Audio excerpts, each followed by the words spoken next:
आता निर्णय आतमध्ये काय झाला ना, आता तुमची भूमिका काय? ते माऊली शेठ असतील, तुमचे जिल्हा प्रमुख असेल सुरेश भाऊ, सचिन भाऊ आहे. तुम्ही मगाशी बोलता बोलता म्हणाले माऊली खंडागळे आम्हाला विश्वासात घेत नाहीत. नाही, असं संदीप भाऊनी मला विचारलं, मी त्याच्या बोललो नव्हतं घेतलं, आता याच्या पुढे घेतील, तशी आमची चर्चा म्हणजे झाली. आतापर्यंत घेत नव्हते हे तुम्हाला मान्य आहे? आज नव्हतं घेतलं, याच्या आज पुढे नव्हतं घेत होतं. हो. याच्या अगोदर माऊली खंडागळेंच्या शरद सोनवणेसोबत अनेक बैठका झाल्यात, हे आपल्याला माहिती आहे का? हा, ते तुमच्या माध्यमातूनच मला येत होते.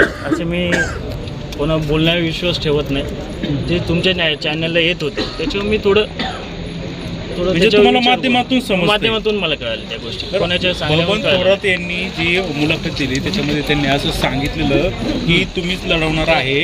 असं असतानाही तालुका प्रमुख त्या ठिकाणी येतात आणि काही चर्चा करतात, युतीच्या चर्चा होतात, तुम्हाला बोलवलं जातं. काय सांगाल यावर? आता तो माऊली शेटणी याच्यावर उत्तर देणं उचित राहील. मी काय उत्तर देण्याच्या याच्यावर त्या प्रश्न उत्तर देणं मी उचित समजत नाही.